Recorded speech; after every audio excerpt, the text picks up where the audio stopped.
지금 이제 오늘이 목요일입니다. 목요일이니까 이제 사실 금요일 하루 시장을 제외하고는 뭐 다음 주 전망을 얘기하는데 큰 무리는 없을 것 같습니다. 현재 우리 시장부터 간단하게 먼저 한번 살펴보겠습니다.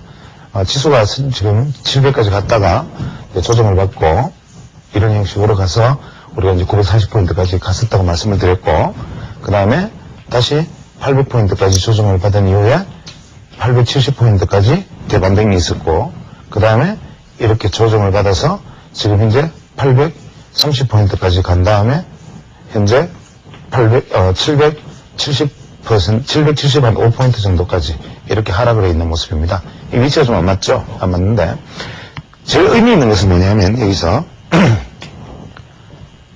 우리가 이 하락폭이 지금 140포인트입니다. 그러면 이 하락폭 140포인트에 대해서 반등폭이 현재 정확히 70포인트, 즉 50%의 되돌림이 나와주었다는 데서 상당히 중요한 의미를 우리가 파동의 관점에서는 가질 수가 있습니다.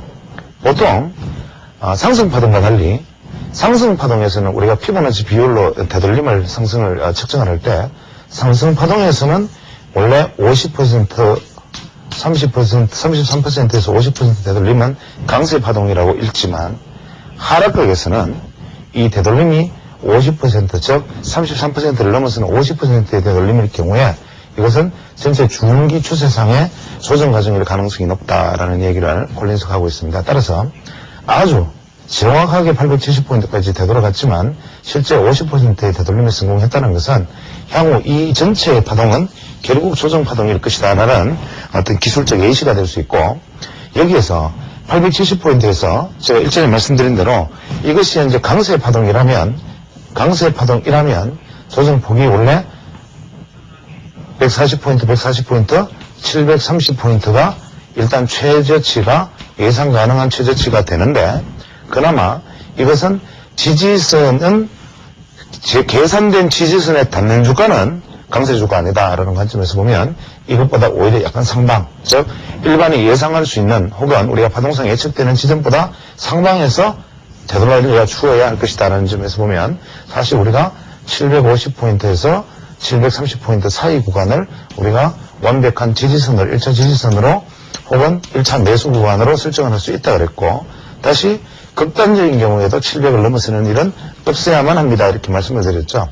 그래서 이 대응에 대해서는 현재 변동이 없습니다. 여전히 뭐 같은 관점을 유지하는 것이고, 일단은 되돌림이 이어졌다면 과연 그러면 상방도 지난번에 말씀드린 840포인트 1차 매수, 870포인트 2차 매수가 유효하냐 이렇게 질문하신다면 이것은 지금 변동이 됩니다. 즉 이번 파동이 하락으로 이어지는 이제 조정으로 이어지는 파동이기 때문에 이번에는 지지 매수 구간은 750포인트에서 730포인트가 주로 730포인트를 결정적으로 생각을 하면 되겠네요. 이쪽에서 750포인트, 730포인트를 매수 구간으로 잡을 수 있지만 상향 구간은 이제 이 고점을 넘어서는, 즉 830포인트만 넘어서면 일단은 상승파동으로 연결될 수 있다는 관점에서 이 저항의 레벨을 다소간 하회할 수 있습니다. 따라서 이번에는 다시 박스를 이제 내리면 지지 구간은 여전히 같으나 저항 구간의 추세가 내려온 것을 감안했을 때 이제는 830에서 870 구간이 우리가 다시 반등 시에 매수 구간으로, 안전 매수 구간으로 잡을 수 있습니다. 그래서 이제는 830포인트가 핵심 키포인트가 되었고, 현재 지점에서 되돌림을 한다 하더라도 870, 금요일 되돌림을 한다 하더라도 810포인트, 820포인트를 넘지 못하고 꺾어질 가능성이 대단히 높기 때문에 아직까지는 이 830포인트를 넘지 못하는 한 여기서의 되돌림은 기술적 반등이고, 아직까지는 하락 파동이 마지막 파동이 하나 더 남을 수 있다는 점을 염두에 둔다면 여전히 우리 매수 대응은 이제는 830포인트, 730에서 50포인트 사이에서 대응을 하는 것이 바람직하다, 뭐 이렇게 볼 수 있겠습니다. 개별 종목으로는 지금 다양한 패턴을 가진 종목들이 있는데, 지금 이제 우리가 아마 대표적인 그 패턴을 본다면 현재 뭐 이러한 패턴을 보이는 게 있다고 말씀을 드렸죠. 대부분 이제 포스코라든지 국민은행 이렇게 우량주들이 현재 이러한 모습을 보이고 있고, 혹은 뭐 SK 뭐 이런 종목들이 있는데, 반대로 하락했던 종목은 지금 이제 그 상승 이후에 하락 파동을 완전히 그리고 지금 장기 이평선까지 내려왔다가 여기서 이렇게 되돌아가는 모습을 보이는 종목이 있고, 이렇게 되돌아가는 모습을 보이는 종목이 있습니다. 그래서 이만큼 내려와서 이렇게 가는 종목들은 이렇게 해서 이렇게 돌아가는 종목들이 지금 현재 이 고점을 돌파할 수 있나를 보는 것이 중요하겠고, 예를 들면 삼성중공업 같은 패턴이 되겠고, 여기서 그냥 각도를 크게 지금 올라가는 종목은 뭐 현대중공업 같은 차트가 되겠죠. 그 다음에 또 현재 이러한 어떤 박스를 형성하다가 다시 이런 박스를 만들어서 수렴하는 종목들, 코스닥의 다음 같은 경우가 뭐 대표적인 사례가 되겠습니다.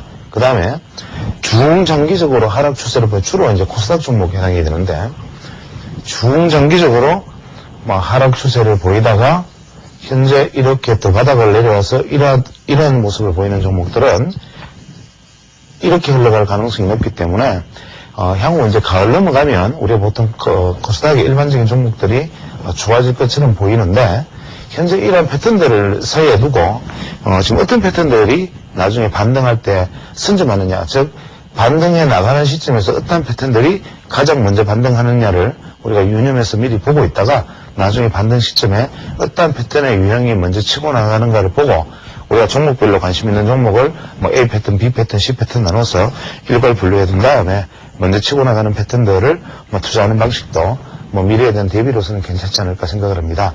그래서 지금 현재로서는 이번에 하락 과정을 이용해서 뭐 이를 매매한다면 뭐 중장기적으로 말씀드리는 여전히 통신주, 이거는 이제 하락이 충분할 때 저가 매수를 하고 미래를 대비해서 우리가 뭐 묻어줄 수 있는 종목들로 다시 한번 강조하지만 이제 하반기를 겨냥한다면 통신주와 그 다음에 이제 철강 뭐 대표적인 이제 포스코와 같은 뭐 소재주가 해당되겠고, 그 다음에 뭐 증류주 뭐 이런 종목들이 해당이 될 것입니다. 그 다음에 코스닥 중에서 하반기에 혹은 이번 하락 이후에 반등을 주도할 수 있는 종목군이 현재는 아닙니다. 다만 하락 이후에 이제는 코스닥이 하반기쯤은 지금까지 지난 3년간 우리가 코스닥을 외면해왔고 저 역시 그렇습니다만은 이제 올 하반기부터 서서히 코스닥에 관심을 기울여야 되지 않을까 생각을 하는데, 대표적인 종목으로는 의외로 이제 다음과 같은 종목들이 이제 한번 슬슬 때를 찾아볼 때가 되지 않았을까. 불과 한 2개월 전에 다음에 이메일 유료화 관련으로 다음이 8만원 간다 이런 얘기 있었지만 사실은 기술적으로 때가 일렀죠. 이제 조정이 마디가 끝나고 다음에 진행이 된다면 코스닥에서는 다음 패턴과 혹은 KTF 패턴 이런 종목들이 시장을 선점할 가능성이 있다는 점을 미리 한번 관심을 가지고 보는 것도 나쁘지 않겠다는 생각입니다.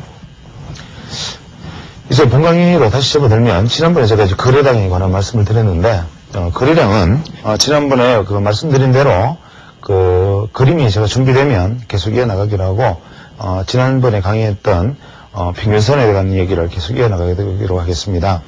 그래서 우리가 이제 평균선, 즉 이동평균선, 이 개념에 대해서 제가 장시간에 걸쳐서 장황하게 말씀을 드렸는데, 이 평균선에 대해서는 장황하게 얘기를 할 수밖에 없었던 점이 뭐냐면, 우리가 이것은 다시 한번 강조하지만 자의적 해석의 여지가 없다.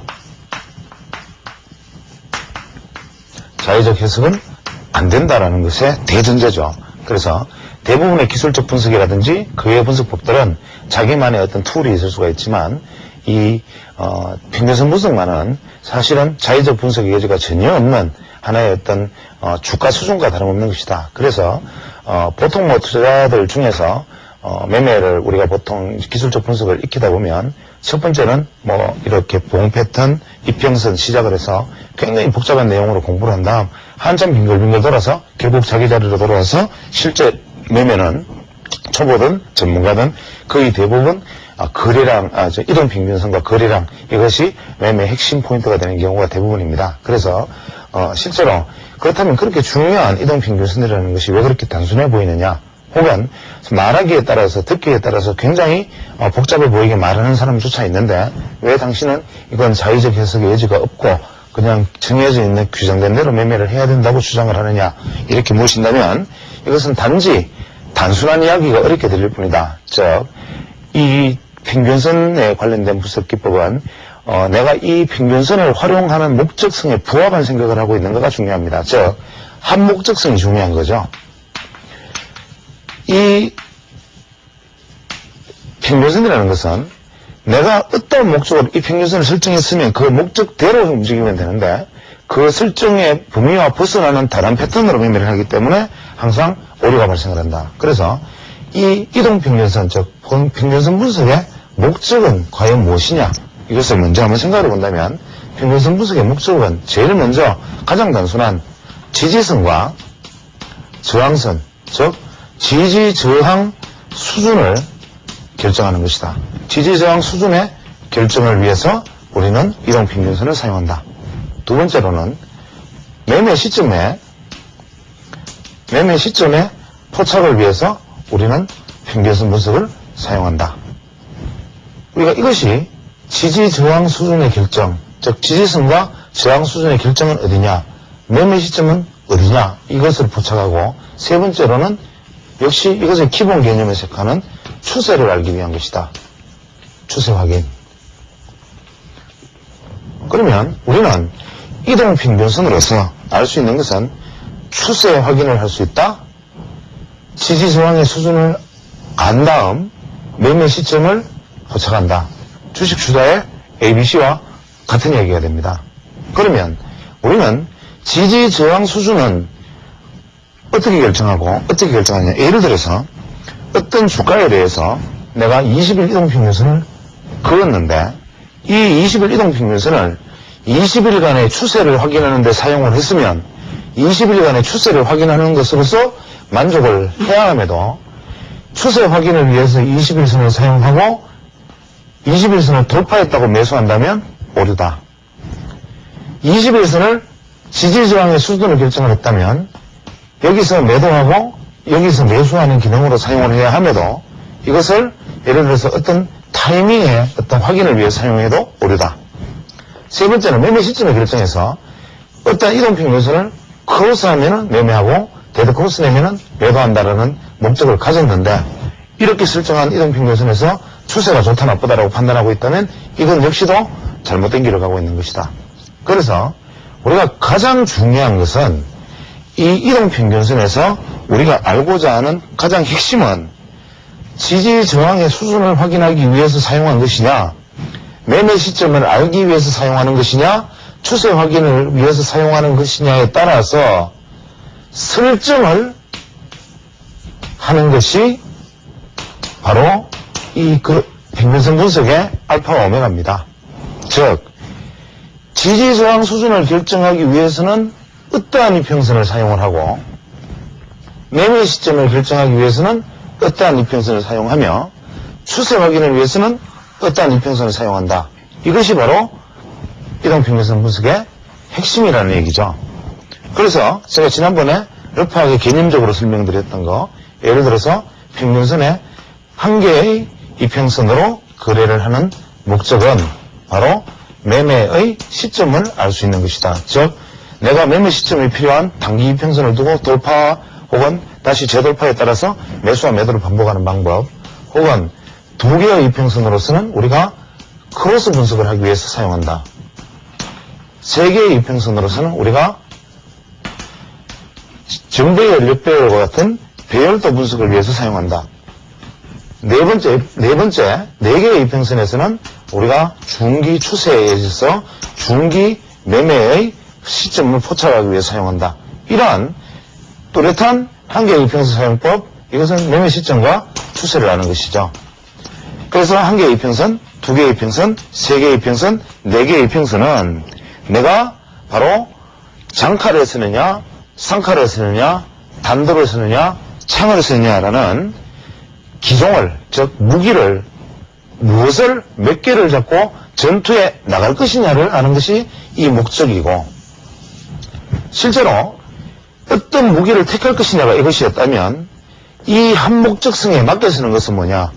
이 목적성은 내가 칼을 가지고 지금 소를 잡으러 가는지 생선을 잡으러 생선을 배를 따러 가는지 혹은 전쟁터에서 사람을 찌르러 가는지를 알고 이 칼을 써야 되는데 소 잡으러 가면서 과도를 들고 갈 수도 없고 전쟁터에 나가면서 부엌칼을 들고 가지도 못할 뿐만 아니라 우리가 생선 배 따라가면서 장칼을 들고 환도를 들고 나갈 수는 없는 것이죠. 그래서 이 개념은 이 목적성과 이 사용이 어떻게 부합되느냐가 중요한 것이 이동평균선이고 여기에 아울러서 세 번째로 붙는 것이 뭐냐? 바로 이동평균선의 설정이 되죠. 설정이라는 것은 뭐냐? 이것과 목적이 A라고 보고 수단이 B라고 본다면 목적과 수단을 조율하는 것이 바로 설정인데 이동평균선의 설정은 어떻게 하나? 어떤 고수가 말하기를 이동평균선은 5일선을 보고 매매를 해야 된다. 어떤 고수가 말하기를 20일이 아닌 19일 이동평균선이 중요하다. 어떤 고수가 말하기를 200일 이동평균선이 아닌 199일 이동평균선이 중요하다. 이것은 어떤 왼손잡이가 나는 칼을 왼손으로 쓰니까 훨씬 더 칼이 잘 베어지더라는 얘기를 듣고 오른손잡이가 왼쪽 팔로 칼을 잡고 휘두르는 거와 똑같은 이야기입니다. 그래서 이동평균선의 설정이라는 것은 어떤 사람이 이 이동평균선을 이야기하는 사람이 있다고 가정을 합니다. 자, 우리 방송 같은 데서도 그런 얘기만 해요. 나는 매딜 이동평균선을 중요하게 생각하고 나는 뭐를 어떻게 중요하게 생각한다 이런 얘기를 들으면 저는 개인적으로 이것은 여담이지만 어떤 생각을 하느냐면 이 사람 주식 투자한 지 얼마 됐다라고 바로 짐작을 합니다. 이유는 그 이유를 이제 설명을 합니다. 그 이유가 바로 설정에 관련된 이야기가 되겠는데 자, 어떤 분이 한 분 있어서 우리가 이분이 흔히 말하는 고수라고 하겠습니다. 참, 대단히 우리 시장에도 고수가 많죠. 이 고수가 한 분 있는데 이 고수가 말씀하시기를 나는 75일 이동평균선이 75일 이평선이 생명과도 같은 수리다 라고 이렇게 얘기를 했다고 가정을 합니다. 그러면 이 사람은 지금 주식 투자한 지 대충 한 3년 정도 됐구나. 왜냐하면 75일 이동평균선으로 매매를 했을 때 수익이 났기 때문에 지금 방송에서 혹은 어디에서 75일 이평선이 중요한 선이다 이렇게 떠들 테니 그렇다면 이 사람이 수익 낸 구간이라는 것은 요 기간에서 투자를 했기 때문에 이 이평선이 자기는 지금 현재 중요한 거라고 외치고 있구나. 어떤 사람은 190일이다 외치면 이 사람은 주식 투자한 지 대충 며칠 됐구나. 이걸 알 수가 있습니다. 이 얘기가 무슨 얘기냐면 이동평균선의 설정의 ABC는 파동이 존재하면 우리가 한 개의 어떤 파동, 즉 추세에 대한 어떤 파동이 존재를 하면 이 파동의 2분의 1이 어떤 값이 되느냐 하면 자, 이런 파동이 있었다고 가정을 합니다. 지금 현재 시장에 이렇게 이중바닥을 찍고 돌파해 나가는 어떤 지금 파동이 발생을 했습니다. 이게 예를 들어서 우리 시장이라고 가정을 하죠. 그래서 이렇게 돌파를 해 나갔다면 이동평균선은 어떠한 역할을 하게 되느냐 하면 현재 이러한 모습을 보일 겁니다. 이것은 이동평균선이라는 것이 전체 추세 파동의 기간의 반 정도를 차지하는 것이 이동평균선을 나타내면 이것은 이 파동의 한 파동의 중요한 의미를 가진 가격대를 알려주게 됩니다. 그래서 어떠한 파동이 예를 들어서 이 주가가 이 지점을 이탈하는 순간은 하락이 즉 매도세가 압도하는 구간, 이 지점을 넘어서는 구간이 매수가 우위에 있는 구간. 우리가 주식 투자는 현재의 국면이 단기적으로 매도세가 우위에 서 있는지 매수세가 우위에 서 있는지, 장기적으로는 매도세가 우위에 있는지 매수세가 우위에 있는지 천칭을 놓고 적을 해서 양쪽 무게 속에 매수세와 매도세가 어느 쪽이 강한지를 짐작하는 것이 바로 주식투자의 ABC라면, 우리가 종합주가지수가 오르면 내가 가진 종목이 오를 확률이 높다는 사실을 인정한다면, 이러한 전체에 있던 파동에서 한 개의 파동에서 그 파동값의 2분의 1 정도 되는 수준의 이평선의 값이 이 추세의 중심점을 형성하게 된다. 그래서 이것이 의미 있는 지지적 저항, 이것의 중기적인 매수 우위, 매도 우위 국면의 에너지를 가르쳐주는 거다. 이거를 우리가 거꾸로 시장에서 차트를 딱 살펴보면 대충 이러한 패턴이 나타납니다. 뭐 이렇게 딱 나타나면 사람들은 이것과 이거를 별개로 생각하죠. 여기서 저항받고 또 여기서 지지받고 저항받고 지지받고 돌파했으니까 현재 이 종목은 22,000원이 중요한 선이다.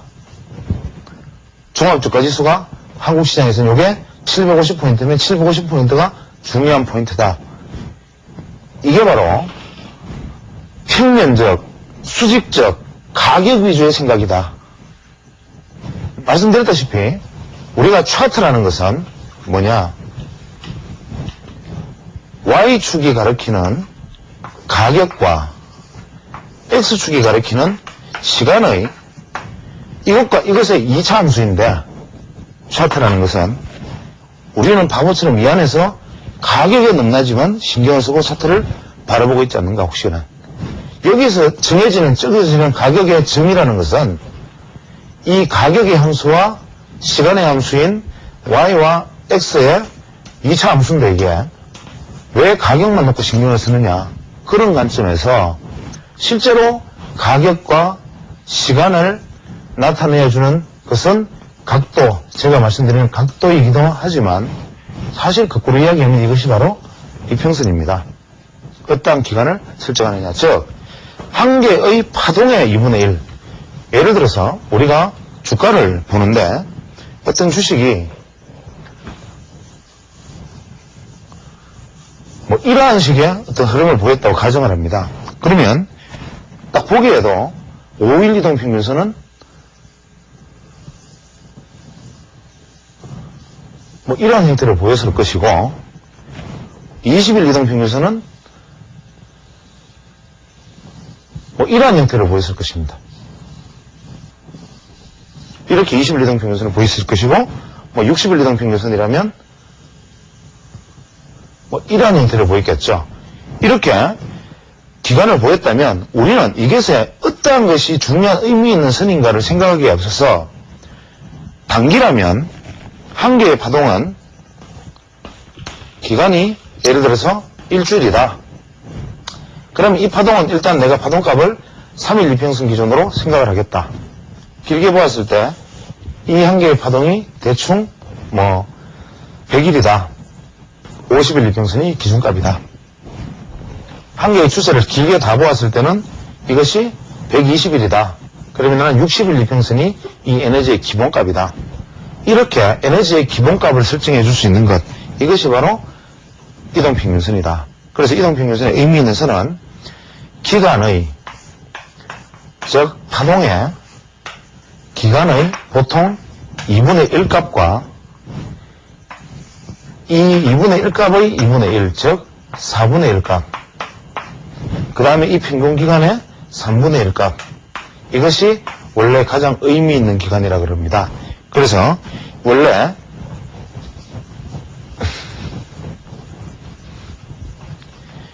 딩크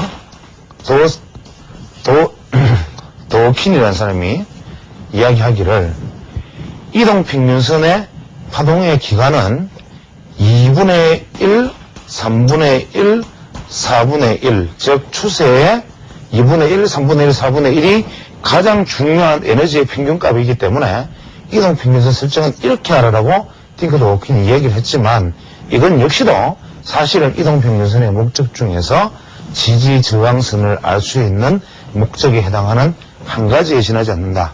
그래서 이러한 목적들을 다 따라가려면, 예를 들어서 뭐 이동평균선은 딩크 도킨의 말대로 3분의 1 이렇게 하는 방법도 있고, 실제로 우리 일목균형표상의 뭐 중요한 의미처럼 9일선과 뭐 18일선 혹은 26일선 이렇게 끄어나가는 방법도 있을 것이고, 자기 나름대로의 어떤 규정이 있겠지만, 가장 완전한 방법은 미리 정해진 수치가 아닌, 즉 일목균형표상의 며칠 혹은 뭐 도킹 이야기한 며칠, 뭐 누가 이야기한 며칠선, 그랜빌이 이야기한 200일선. 예를 들어서 그랜빌이다 그러면 그랜빌은 200일 이평선을 주장을 했죠.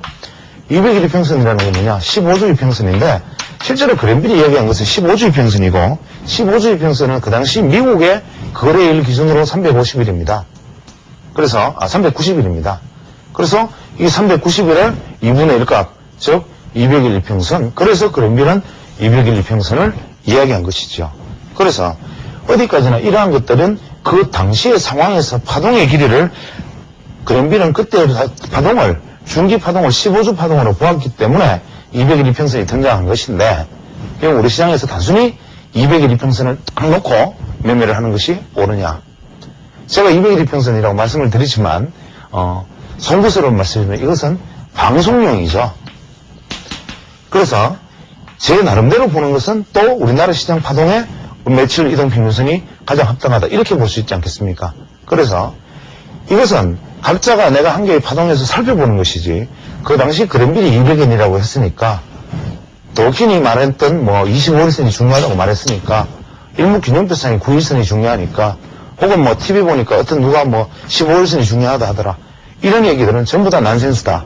이런 관점에서 우리는 내가 목적을 예를 들어서 단기 투자자라면 한 개의 소파동의 기간이 얼마인가, 중기 투자자라면 한 개의 파동의 길이가 얼마인가, 장기 투자자라면 우리 시장이 98년 말부터 상승해서 고점을 이뤘던 2000년까지 시간이 얼마인가, 뭐 이러한 관점에서 다 놓고 추세를 벌써 내가 설정해서 둘 수가 있는데 이러한 것이 바로 이제 우리가 지지저항 수준의 설정이라면 매수의 시점을 결정하는 방법은 어떤 것인가?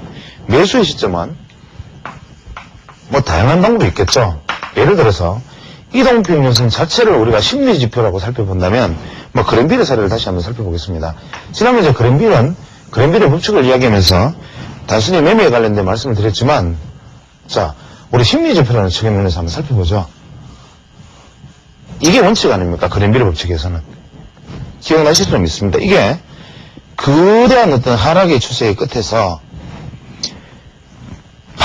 진짜 반등이 시작될 때는 어떻게 시작되느냐? 급격한 반등이 시작된다. 이유는 계속 하락 추세니까 끊임없이 매도 추세를 살고 있던 선물시장이 현물을 끌고 가니까 매도 포지션을 갖고 있던 투자자들이 기술적인 반등이 순간적으로 일어났을 때 아차해서 따라가 버린다. 그래서 급격한 상승이 일어나지만 이것은 어디까지나 즉 이 부분은 우리가 기술적 심리적 반등이고 아울러서 쇼커버링이다. 즉 뭐냐 매도 포지션에 주목하고 있던 사람들이 아차해서 청산하는 힘으로 올라가는 파동이다. 이것은 그렇기 때문에 아차해서 올라갔던 것이 가만히 생각하니까 이게 반등이 아닐지 몰라 해서 대판이 여기에 눌림목은 깊다. 중요한 겁니다. 여기에 눌림목은 깊다. 수급이 아니고 심리적으로 아차해서 올라간 거기 때문에 여기서 다시 이게 매수 국면이 되죠. 그럼 다시 이번에 돌파해서 나아가면 정고점을 돌파했을 경우에는 사람들이 어떻게 됩니까? 추세에 편승하게 된다.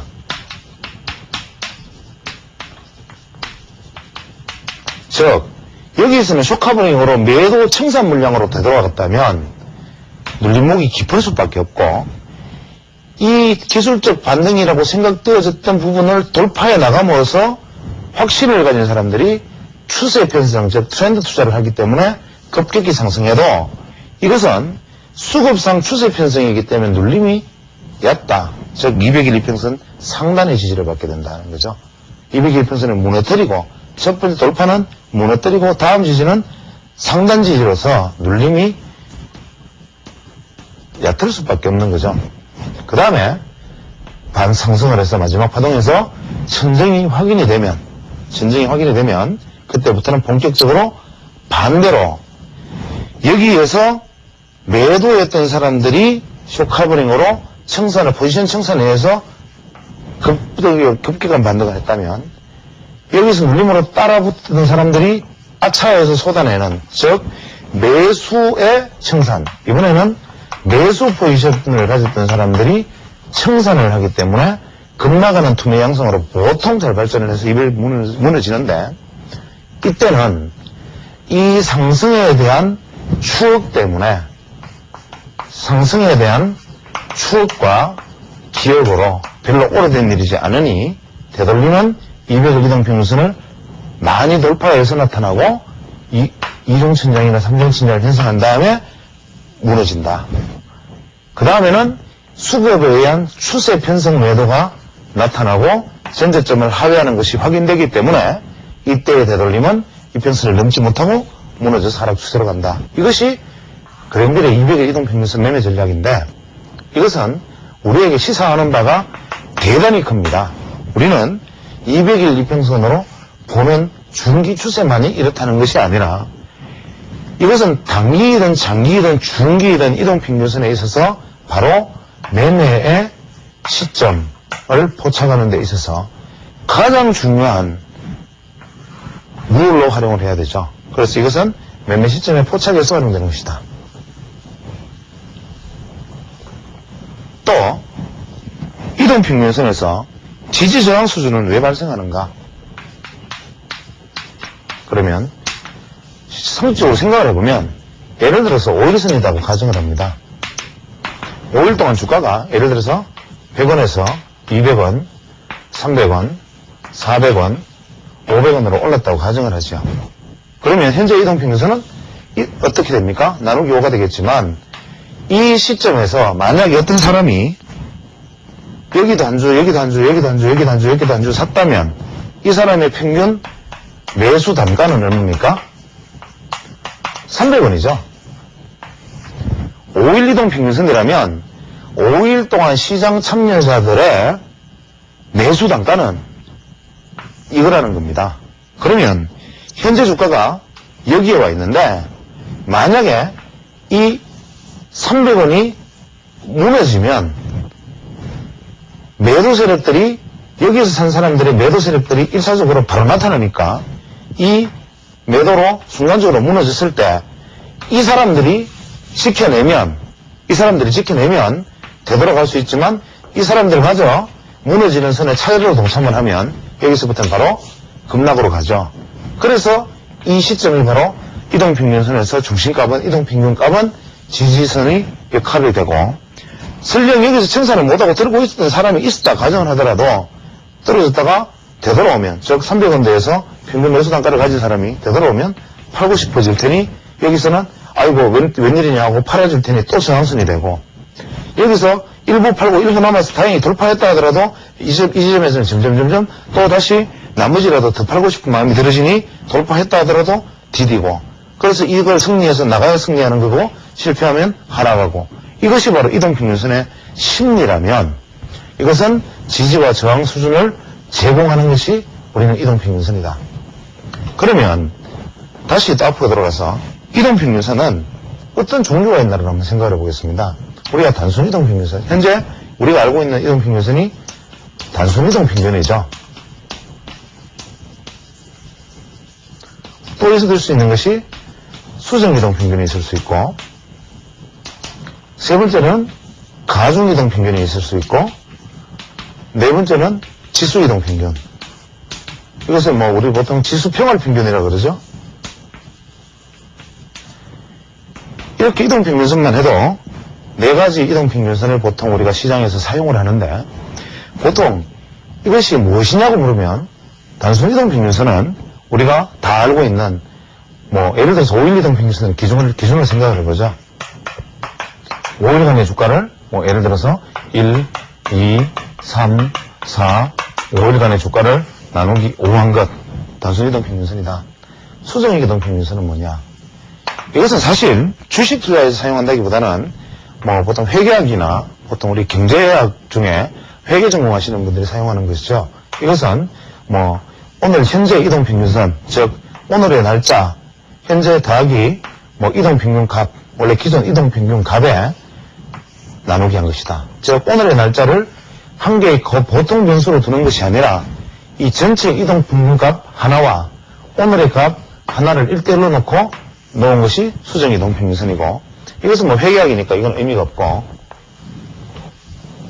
가중이동평균치는 상당히 나름대로 의미가 있는데, 이 가중이동평균선이 태동하게 된 동기는 뭐냐면, 우리가 이동평균선이라는 것은 후행하는 것이기 때문에 과거의 데이터는 큰 의미가 없고 현재의 추세를 조금 더 깊이 반영할 수 있는 방법이 없겠는가 생각해서, 즉 이동평균선의 후행성 극복을 위해서 연구된 것인데, 이 이동평균선의 후행성 극복은 뭐 이따 얘기하겠지만 우리가 리드와 레그라는 방법을 사용하는 경우가 사실 더 효율적이긴 하지만, 시장에서는 우리가 특히 선물 중심가를 중심으로 해서 가중이동평균을 사용하는 경우도 대단히 많습니다.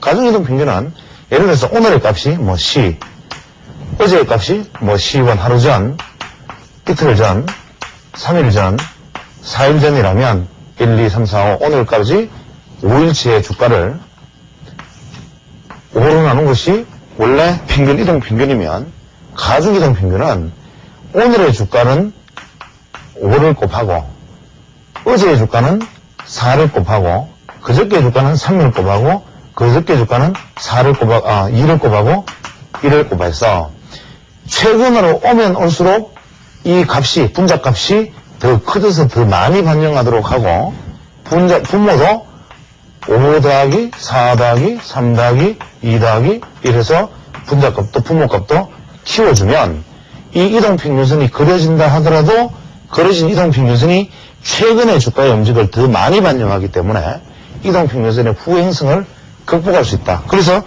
예를 들어서 상승하는 주가라면 5일 이동평균선이 이렇게 오고 있다면 가중이동평균은 이렇게 올 수 있는 것이 바로 가중이동평균이다. 그래서 이것은 주가를 후행성을 극복하기 위한 하나의 수단으로 사용되는데, 이 후행성 극복은 이러한 어떤 가중이동평균 값으로 사용하기에는 실제로는 우리 차트 지연의 문제도 있고 하기 때문에 어떤 방식을 사용하느냐 하면 리드와 레그라는 방법을 사용합니다. 즉 주가가 만약에 이렇게 움직였다고 가정을 하면 우리가 이동평균선을 어떻게 움직이느냐 하면, 예를 들어서 뭐 이렇게 움직이겠죠. 이렇게. 즉 이미 주식은 하락하기 시작했는데 이동평균선은 나중에 꺾인다. 이것을 막아주기 위해서는 어떻게 해야 되느냐? 바로 이런 식의 주가가 이제 있다고 가정하면, 원래 이동평균선이 예를 들어서 뭐 이렇게 움직였다고 가정을 하면 이것을 이쪽으로 당기는 것. 즉 여기 있는 주가를 그대로 옆으로 이동을 시키면 어떻게 됩니까?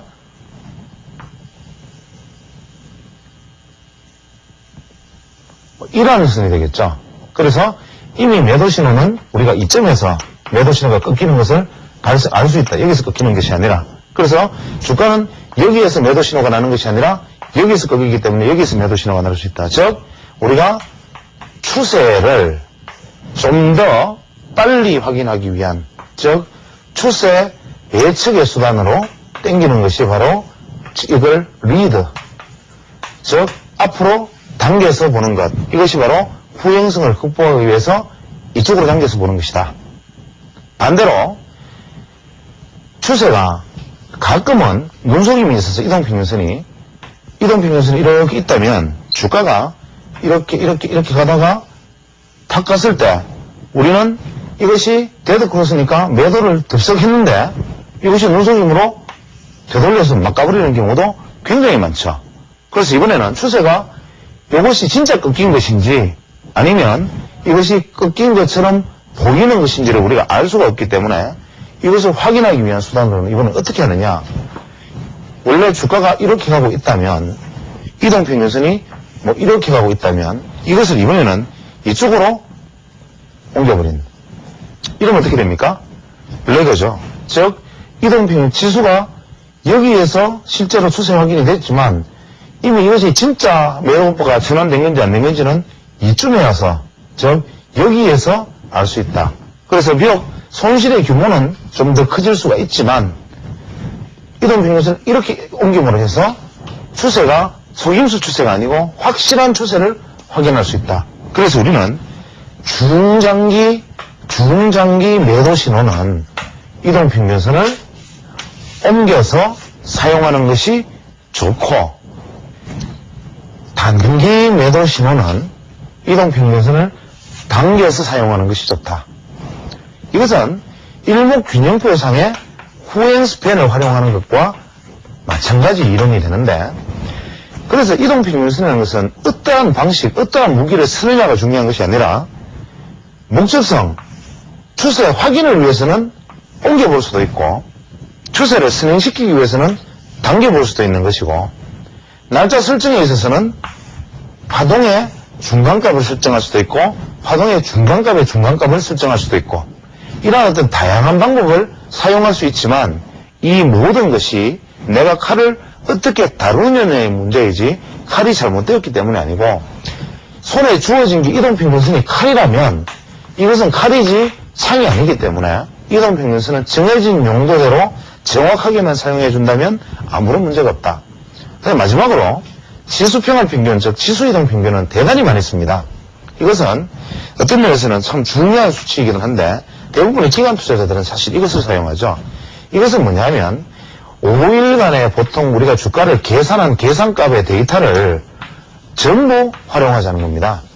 보통 5일 이동평균선은 요거 더하기 요 전체 수치를 5로 나누자, 요게 예를 들어 수적 가중 이동평균을 여기다 꼽아자 이랬지만 이 모든 수치를 다 활용하는 것이 바로 지수이동평균인데, 지수이동평균은 현재 이동평균값에 원래 나와 있는 이동평균값이 5일 값이면 더하기 알파 상수, 이것을 우리가 평활상수라고 부릅니다.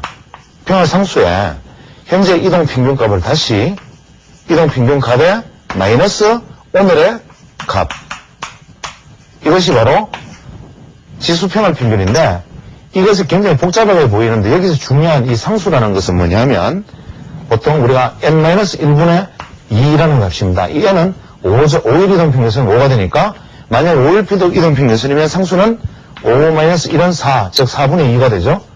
이것은 0.5. 이것은 뭐냐면 이렇게 되면 이동평균선에 원래 이동평균값이 100이라면 100 곱하기 0.5 곱하기 이동평균값 100 마이너스 오늘의 종가가 97이면 이것은 3, 이렇게 계산되어지는 것이 지수평활평균인데, 이 지수평활평균은 지금 현재 이 값에서도 알 수 있듯이 이동평균값, 이미 계산된 이동평균값에 오늘의 값, 그 다음에 날짜가 포함된 날짜 n-1의 2라는 상수를 포함시킨 상수값까지 다양한 계산값의 데이터를 전부 활용하기 때문에 이것이 오류 검색을 줄이고, 그 다음에 이것이 우리가 종합주가 지수라든지 그 외에 각종 선물 옵션 발생 투자에서 유리하기 때문에 대부분의 기관 투자자들은 이 지수 평활평균을 많이 사용하고, 특히 볼린저 밴드, 그 다음에 엔벨로프 차트, 이 경우에는 원래 용도가 여러분이 알고 계시는 것처럼 이동평균선을 중심으로 표준편차 2를 설정하는 것이 아니고, 원래 용도 자체가 볼린저 밴드는 존 볼린저가 원래 볼린저 밴드를 만들 때부터 지수평활평균을 중심으로 만든 값이 볼린저 밴드다. 그래서 우리가 볼린저 밴드도 사실은 이동평균값이 아닌 지수평활값, 엔벨로프 마찬가지 지수평활값으로 사용해서 기관 투자자들의 매매에 이용되기 때문에 개인 투자자들이 나는 몰라도 돼라고 말할 성질은 아니라는 점을 한번 생각해 볼 필요가 있습니다. 그래서 이까지 우리가 이제 이러한 어떤 이동평균선의 종류, 그다음에 각종 용도, 이러한 부분들에 대해서 한번 살펴보았지만, 실제로 이동평균선에 대해서 가장 중요한 것은 누차 강조하지만 지금 제가 말씀드린 것 같은 어떤 그런 수치, 규정된 수치, 저는 며칠 선을 봅니다, 이런 것이 아니고 어떠한 파동의 국면에서 어떠한 이평선을 적응할 것인가라는 문제를 가지고 우리가 살펴보는 것이 결국 주식투자에서 가장 중요한 것이라는 점을 생각해 본다면, 이것은 누군가에게 당신은 어떤 이동평균선을 사용하느냐라고 물을 것이 아니라, 정 모르겠으면 당신은 이 국면에서 어떤 이동평균선을 사용하십니까? 라는 질문이 타당하다는 거죠. 예를 들어서 어떤 분이 저한테 시골에서는 도대체 당신은 어떤 이동평균선을 가지고 지금까지 주식 투자를 해왔습니까? 라는 질문을 한다면 바로 그것은 우문이 되는 거죠. 우문. 이 개념에 맞는 것은 시골에서의 당신은 이런 국면에서는 어떤 이동평균을 사용했습니까? 라고 묻는다면 현명한 질문이 되겠죠. 그래서 여기서 지금 제가 말씀드리는 이 부분을 각자가 파동과 차트와 조건 속에서 자신에 맞는 이동평균값을 찾아내는 노력, 그것이 가장 중요한 것이라 생각됩니다.